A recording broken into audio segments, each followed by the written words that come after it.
A society where adolescents suffer most has not attended to its dead properly. Certain things were done when people died so that they don't try to live through you too strongly. You distance yourself genetically from them so that this life operates and organizes itself as a fresh life.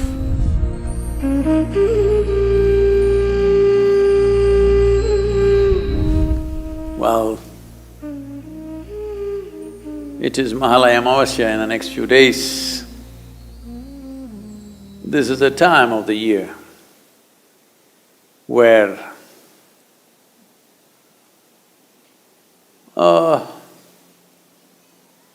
close to the autumnal equinox, this is the time of the year when the earth is most feminine, particularly in the northern hemisphere. The feminine quality of the planet is more enhanced. So, feminine being dominant, Mahalaya Amavasya is also seen as a time when our respects, regards and obeisance be paid to our ancestors. What is the significance of ancestors? They're dead, why should we bother about them? Well, the problem is, who you are right now, in today's world, you constantly being on Google, maybe you think you were delivered by the Google lady. The people that we refer to as your ancestors, they may not necessarily be wandering around, hanging on to the trees, but they're living within you. How much of ancestry stays alive within you? On one level, it enriches your life. On another level, it enslaves your life. We are who we are only because of our forefathers. What they learned, what they knew, their skills, their technologies, their sense of life, we have imbibed all of it knowingly or unknowingly, every one of us. At the same time, if you let them live too strong within you, you won't have a life of your own. Because then, do not underestimate the dead, they will try to live through you.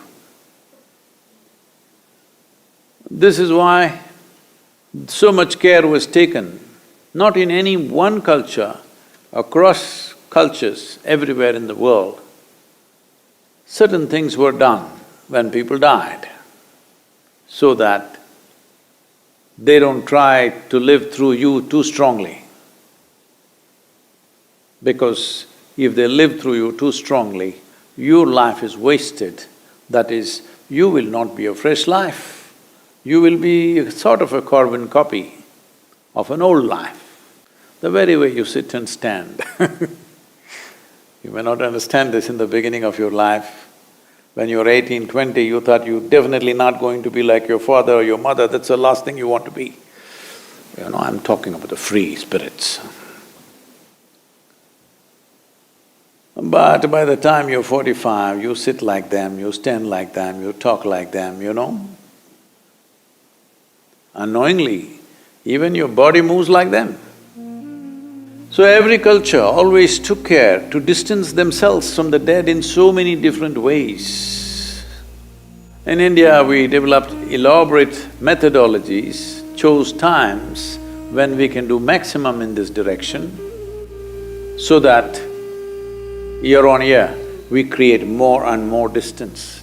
So this is a time of the year which is referred to as the Pitru Paksha. That means this is a time to attend to your ancestors. You may know them, you may not know them.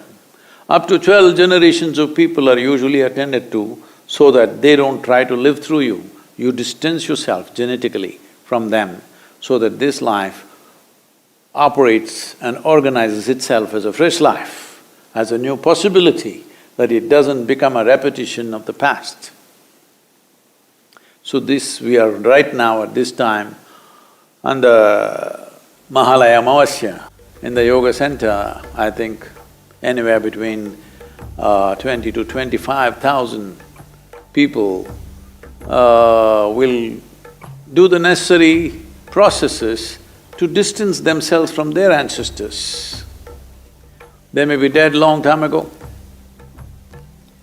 How we handle the dead has substantial relevance to one's life. I've said this before, which now going into research mode in some places, because what you observe with life is no more research. You have to observe the lab rats, whether their ancestral behavior has influence on them. Only if it's true for rats, it's true for you. Rat race, you know. Well, even among them, it's been noticed that one experiment, I think this happened in the Emory University, if I'm right, or I could be off in terms of university, some premier American university for sure.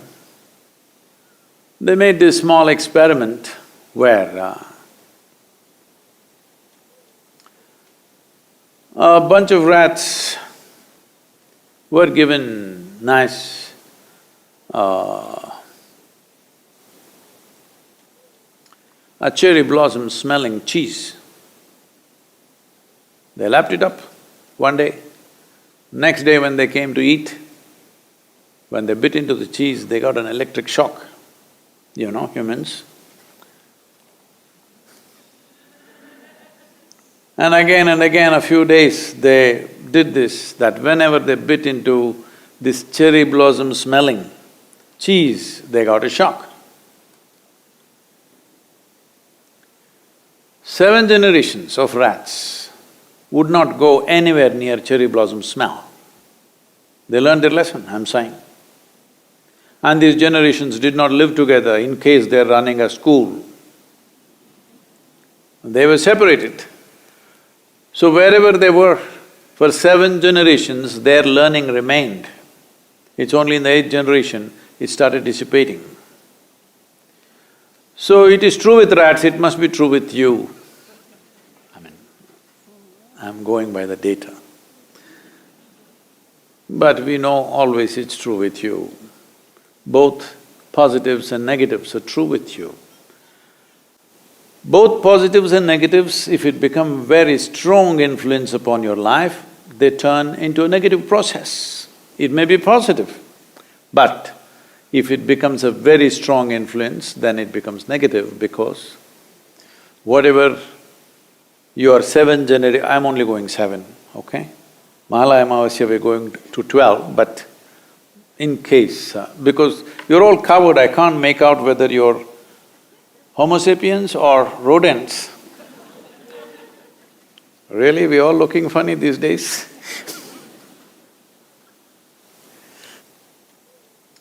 So, generations of people that we have lost, probably we do not know them, we don't know their names, we have not even seen their pictures, but they're living through us. So whatever learnings they had 7 or 12 generations ago, if it plays out too strongly, you will become irrelevant to today's life. So you have a fear of cherry blossom, may not mean anything today, but it continues within you.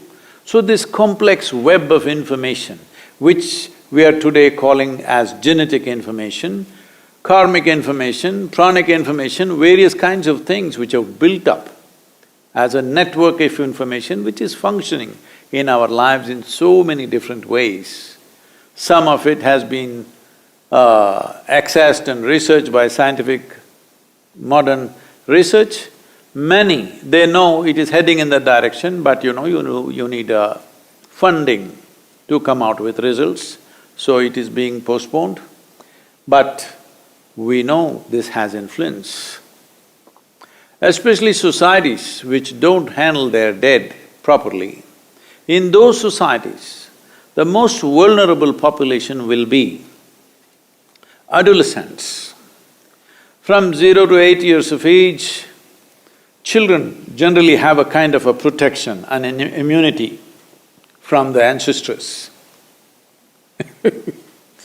They be their own thing, but between 8 and 18, the influence of unattended ancestral, for lack of words I'm using, their spirit or their memory plays havoc with adolescents.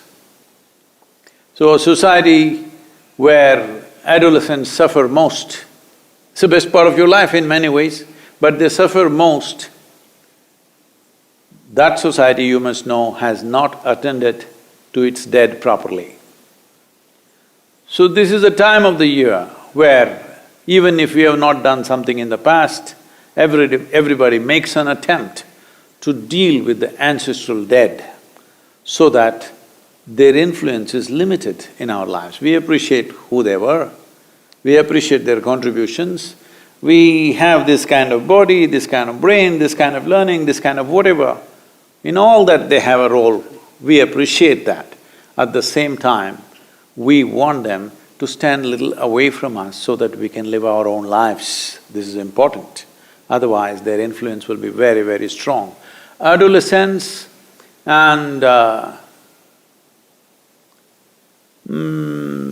post-pregnancy women are most vulnerable for these forces. It is very important. If there are such people in your homes, you must attend to this. So Mahalaya Amavasya is that day